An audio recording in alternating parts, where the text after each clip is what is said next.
A esta hora, en lo que queda del día en Radio Cooperativa, vamos a conversar con el académico del Instituto de Comunicación e Imagen de la Universidad de Chile, Eduardo Santa Cruz. Es fanático de Magallanes, es un apasionado por el fútbol y es uno de los profesores, uno de los académicos que ha estado observando el mundo de las barras en Chile hace mucho tiempo. Las barras están en el centro de la noticia a propósito de las amenazas que denunció un jugador de Colo-Colo y que se sabe tenían otros antecedentes más amplios. ¿Cómo está, profesor Santa Cruz? Muy buenas tardes. Hola, buenas tardes. Primero me gustaría consultar qué es lo que pasó con esta barra de Colo-Colo y por qué estas amenazas han gatillado este debate más extenso ya respecto a las barras. Bueno, es probable que esto que ahora esté tomando ribete de escándalo, incluso público, es probable que sea algo no nuevo, ¿no? Que viene hace mucho tiempo. Es decir, dentro del comportamiento de las barras bravas aquí y en otros lugares están estos elementos de adquirir cierto poder gracias a los beneficios y a los privilegios que les conceden desde la directiva, y con ello generar una situación, ¿cómo diríamos?, de instalarse con un cierto tribunal que enjuicia a los jugadores, no sé, a los entrenadores, etcétera, ¿no? Eso no es parte de más o menos del comportamiento habitual, sobre todo desde ciertos lugares directivos, porque yo diría también hay una diferencia, ¿no? La barra no es un ente homogéneo, muy por el contrario, no tiene esas características de un sindicato, de un organismo social, ¿no? Entonces, que tienen un número determinado de componentes, que todos saben quiénes son, etcétera, sino que al revés, la barra es algo muy muy flexible, ¿no? Cuyo tamaño varía de un domingo a otro. Entonces yo separaría ahí lo que son los directivos, los líderes de la barra, también de muchos jóvenes, sobre todo jóvenes, algunos muy pequeños, ¿no? Que se incorporan eventualmente a ser de la barra. Ya, no existe una institución jerarquizada que uno pueda denominar como una barra. Exactamente, no es un organismo social, son otra cosa, son algo en lo cual tú entras y sales cuando quieres, digamos. Ser miembro de una barra consiste en ir al estadio, vestirse de determinada manera y seguir el comportamiento del grupo, ¿no? En ese sentido la barra se parece más a una montonera, yo diría premoderna, ¿no? Más bien del siglo XIX en América Latina, que siguen a caudillos además, caudillos que no son elegidos en elecciones, digamos, ¿no? Son caudillos que se imponen por un cierto carisma, son liderazgos que tienen que ver probablemente con incluso un poder físico, no sé, con otro tipo de atributos. Ya, es interesante la descripción. El profesor Eduardo Santa Cruz describe las barras entonces más bien como una montonera o un fenómeno que uno podría asociar a una montonera que sigue a caudillos y que no tiene ningún tipo de institucionalidad ni jerarquía. Y lo que estamos observando ahora es un fenómeno de barras bravas en Chile. ¿En qué momento se vuelven bravas las barras chilenas, si les ajusta el término, en su opinión? Mira, eso lo hemos rastreado históricamente y están ahí los documentos, están las revistas, claro. Pero las barras, este tipo de barras en Chile nace no de importadas de ninguna parte, nacen desde las directivas del fútbol chileno en el contexto de la dictadura, estoy hablando a fines del 79, 80. Ahí comienza, y obviamente después de la década del 80, es la directiva del fútbol chileno, no con estrechas ligazones con el régimen, la que pretende, como se decía en la época, cambiarle la mentalidad al hincha chileno. Estoy repitiendo una serie de lugares comunes que se decían en la época, ¿no? Hacer pesar la condición de locales, es decir, las barras, salvo el caso de la Chile, de los de abajo, que esa tiene algún origen un poquito más espontáneo, a fines de los 80. Pero la cara blanca es creada desde las directivas de Colo-Colo. Entonces, no es un fenómeno que haya surgido ni por la simple imitación, es un fenómeno que surge programado y dirigido, protegido y criado por las directivas del fútbol chileno, digamos, y de ciertos clubes. Recordando una vieja película de Walt Disney como El aprendiz de brujo, ¿no? Se desataron fuerzas que después no se pudieron controlar. O sea, usted me dice, profesor Santa Cruz, que una barra como la Garra Blanca es de alguna manera una herencia de la dictadura. Fue creada en esa época, fue creada en los años 80, en la segunda mitad de los 80, ¿no? Si bien al final de la dictadura. No quiero decir que sean hechas por la dictadura, sino que son fenómenos sociales que surgen en determinados contextos, toman determinadas características y han tenido una evolución en el periodo democrático, ¿no es cierto?, en que condensan una serie de fenómenos que trascienden de lejos al fútbol, de lejos, y que dicen relación con ciertas partes de la sociedad, ¿no? ¿Cómo cuáles? Lugares como fundamentalmente que es un tipo de juventud, como le dicen hoy día, en riesgo social, va a ser eufemístico, juventud pobladora, digamos de sectores populares, sectores sociales, ¿no es cierto?, que se ven relativamente al margen. Entonces el fenómeno de las barras opera como un mecanismo identitario como un lugar donde soy reconocido, cumple una serie de funciones socioculturales que hacen que la barra brava sea al mismo tiempo victimario y víctima. Tiene muchas facetas una barra brava. Yo diría que uno de los problemas que hay en el momento actual es que, sobre todo, la prensa deportiva está rasgando vestidura acentuando una sola de sus facetas, que es la de victimario, ¿no? Efectivamente. Pero la barra brava es mucho más que eso, ¿no? De hecho, mi impresión es que si tú sacas la violencia del estadio, la violencia se te va para la población, digamos, ¿no? O sea, no es que desaparezca la violencia. La violencia está instalada en la sociedad chilena, digamos, las pandillas, en los grupos poblacionales, y es probable que, claro, logres que en el estadio ya no haya más violencia, pero esa violencia se te va 10 cuadras más allá, digamos, ¿no? Como ocurre también en otras partes, en otros países. Es decir, la barra brava yo creo que no se puede, no es entendible como un fenómeno aislado, solamente ligado a un partido de fútbol, sino que es un fenómeno social, que tiene que ver con nuestra sociedad, con el modo de vida que estamos llevando, con el modelo de desarrollo que estamos teniendo, con el tipo de sociedad que se ha ido construyendo en los últimos 30 años o 40 años en este país, digamos, ¿no?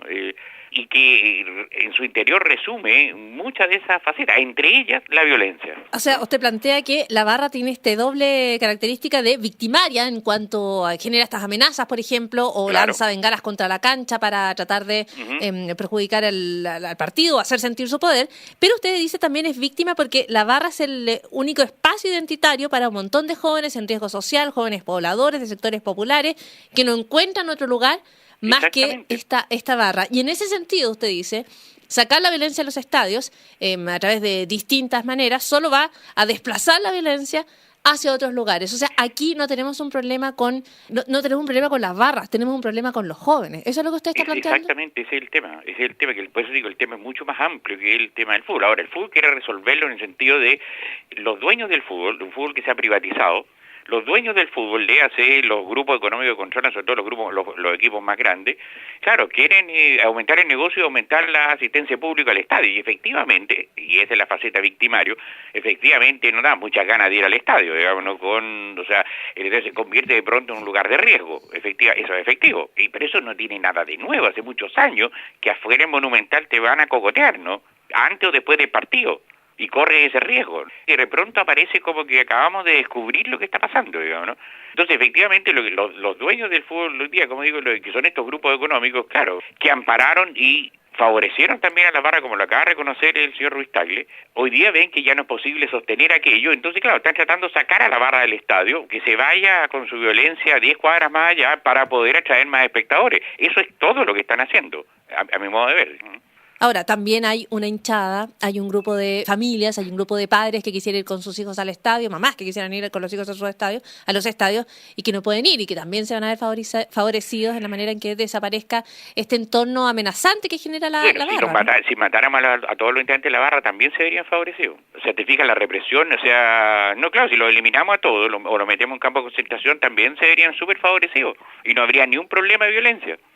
O sea, la pregunta es la pregunta es sobre el tipo de sociedad y el tipo de relaciones, donde el fútbol juega un rol ahí adentro, y una sociedad capturada por los grupos económicos, ¿no? En todas las dimensiones de la vida, en la salud, en la previsión, en el deporte, en el espectáculo, en todos lados, son los mismos dueños de todo, los dueños del poder y la riqueza y dueños de este país, digamos, ¿no? Entonces, claro, si efectivamente los matamos a todos los de la barra, se acabó el problema, pero ¿esa es la solución? O la solución es construir un tipo de sociedad diferente, digamos, ¿no? Donde el tipo de relaciones sociales sea de otra naturaleza, digamos, ¿no? Efectivamente democrática, diríamos. Y esa sociedad distinta se construye en un proceso mucho más largo. Obviamente, claro. Así como esta se ha construido a lo largo desde el 75 en adelante, 73 en adelante, claro. Y la otra también va a costar unos no sé cuántos años, ¿no? Ahora, habrá que empezar alguna vez, ¿no? Es un tema mucho más complejo que cómo se le presenta, ¿no? En ese sentido, lo que estamos viendo hoy, dice usted, habría que atacar de manera más profunda, pero también ciertas decisiones, y le pregunto, supongo yo dirigidas a estos dirigentes, a estos caudillos que usted describe, y que son aquellos que aparentemente tienen las reacciones que son más agresivas, eso también serviría, ¿no? No, por supuesto, porque ellos a su vez están defendiendo un interés también personal. Pues, si, cuando se les acusa de que toman esto como una especie de, comillas, trabajo, es efectivo, digamos. O sea, los caudillos, los líderes han logrado ahí, ahora se le están quitando la venia, pero con la venia durante muchos años de los dirigentes han logrado unas situaciones de poder que las van a defender. Para defenderla, los van a instalar un discurso, no sé, que obviamente no va a decir eso, va a decir que defienden, no sé, otras cosas, otros valores, etcétera. Y van a plantear alguna oposición, ¿no? Como la que se ha visto dentro de Colo-Colo, por ejemplo, ¿no? Con ciertas partes, ciertos accionistas de blanco y negro y con otros no, en fin. Claro, sí, obviamente esos líderes están defendiendo un interés también. En esta discusión, Eduardo Santa Cruz, ¿qué importancia le ve usted a estos gestos, como por ejemplo no dejarles que entren más el bombo? ¿Qué importancia le da usted al bombo? Porque ha sido una cuestión que se ha discutido, que era algún tema central en algún momento. Bueno, me recuerda el viejísimo chiste de Donoto, el de vender el sofá. Sí, es una cuestión totalmente epidérmica, menor, digamos, ¿no? Lo que sí es importante, efectivamente, que haya de verdad una distancia y se establezca la separación entre los clubes o las directivas de los clubes y la barra. Si que alguien quiere ir al estadio a alentar a un equipo, es un asunto de él, digamos, no es decir, se acaben los financiamientos, los viajes, etcétera, etcétera. Eso efectivamente puede tener alguna utilidad, pero eso no va a terminar el problema de la violencia, justamente por el carácter de la barra, porque como la barra no tiene ese carácter que decíamos de organismo social legitimado, incluso institucionalizado jurídicamente, la violencia se te puede provocar de manera absolutamente espontánea frente a las más diversas situaciones. Un árbitro no cobró un penal, qué sé yo, a cualquier otra cosa. ¿Qué es lo que usted cree que va a pasar en este debate? Mira, la verdad es que es difícil ver, porque habría que saber hasta dónde esa falta de auspicio a las barras efectivamente se va a sostener. Porque también se puede que pudieran tomar otros temas, ¿no? Otras medidas, ¿no? O sea, si tú subes la entrada, inmediatamente produce una segregación y una discriminación en el tipo público que asiste.